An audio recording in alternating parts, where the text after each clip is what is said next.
Programming सीखने के लिए हमारे चैनल लर्न कोडिंग को सब्सक्राइब करें। हाय फ्रेंड्स, आज के इस वीडियो में मैं आपको बताऊंगा जावा सिलेबस के बारे में। तो सिलेबस जानने से पहले आपको ये जानना चाहिए कि जावा कितने फ्लेवर्स का होता है। तो यहाँ पे हमारे पास सबसे पहला फ्लेवर होता है जावा का कोर जावा, जिसे हम J2SE कहते हैं। सेकंड फ्लेवर होता है हमारा एडवांस जावा, जिसे हम J2EE कहते हैं। थर्ड है हमारा जो कि लास्ट फ्लेवर है एंड्रॉयड जावा। तो ये 3 फ्लेवर होते हैं जावा के। तो इस वीडियो में मैं आपसे कोर जावा के सिलेबस के बारे में डिस्कस करने वाला हूं और हम इसी कोर जावा को आपको पढ़ाएंगे। तो चलिए सिलेबस को स्टार्ट करते हैं। हमने सबसे पहले कोर जावा में जावा के बेसिक्स टॉपिक लिए हैं। तो बेसिक क्या है? सबसे पहला हमारा होता है JDK, JRE, JVM। अगर आप कोर जावा पढ़ने के लिए जाते हैं तो आपको JDK, JRE, JVM के बारे में बिगिनिंग में ही बताया जाएगा और आपको ये ज़रूर जानना चाहिए। सेकंड होता है हमारा कि व्हाट इज़ जावा, जावा क्या होता है, जावा का हिस्ट्री क्या है, ये सब आता है हमारा।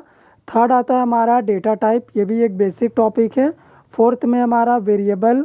नेक्स्ट है हमारा looping statement, conditional statement, array and string. उसी तरह से मेथड्स, जिस तरह से हम C++ में फंक्शन बोलते हैं तो जावा में हम फंक्शन को मेथड्स कहते हैं। तो अभी भी हमारे पास बहुत टॉपिक है कोर जावा में पढ़ने के लिए। तो अभी हमारे पास यहाँ पे ऑब्जेक्ट ओरिएंटेड प्रोग्रामिंग के कुछ टॉपिक है कोर जावा का। तो वो क्या क्या है चलिए देख लेते हैं। तो सबसे पहला है हमारा क्लास, सेकेंड है हमारा ऑब्जेक्ट।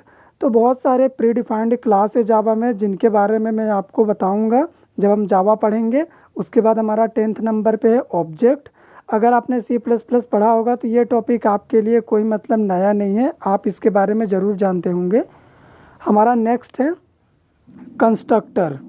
कंस्ट्रक्टर जावा में सिर्फ कंस्ट्रक्टर ही होता है, तो यहाँ पे कोई डिस्ट्रक्टर नहीं रहेगा। हमारा नेक्स्ट है यहाँ पे इनहेरिटेंस, ये हमारा उप्स का फीचर है इनहेरिटेंस। फिर होता है हमारा पॉलीमॉर्फिज्म, इसी तरह से हमारा एब्स्ट्रैक्शन, इनकैप्सुलेशन। तो ये उप्स फीचर के बाद अभी भी बहुत सारे टॉपिक्स बच जाते हैं पढ़ने के लिए कोर जावा में। तो चलिए उन्हें भी एक हम देख लेते हैं। तो यहाँ पे होता है हमारा एक्सेप्शन हैंडलिंग, ठीक है। फिर होता है फाइल हैंडलिंग। इसी तरह से हमारे पास एब्स्ट्रैक्ट मेथड और क्लास होता है, और एब्स्ट्रैक्ट मेथड क्लास के बाद इंटरफेस। इंटरफेस के बाद होता है हमारा पैकेज, ये हमारा जावा में न्यू टॉपिक है पैकेज। उसके बाद मल्टी थ्रेडिंग, मल्टी थ्रेडिंग एकदम लास्ट में पढ़ाया जाएगा आपको। इसके बाद भी अगर आप कोर जावा में करना चाहें तो डेटाबेस से कनेक्ट हो सकते हैं, इस तरह का प्रोजेक्ट भी बना सकते हैं, मैं वो भी आपको बनवा के बताऊंगा। तो ये था हमारा कोर जावा का सिंपल सा सिलेबस। अगर आपको सिलेबस पसंद आया तो हमारे वीडियो को लाइक कर दीजिए, शेयर कर दीजिए, चैनल पे नए हैं तो सब्सक्राइब कर दीजिए।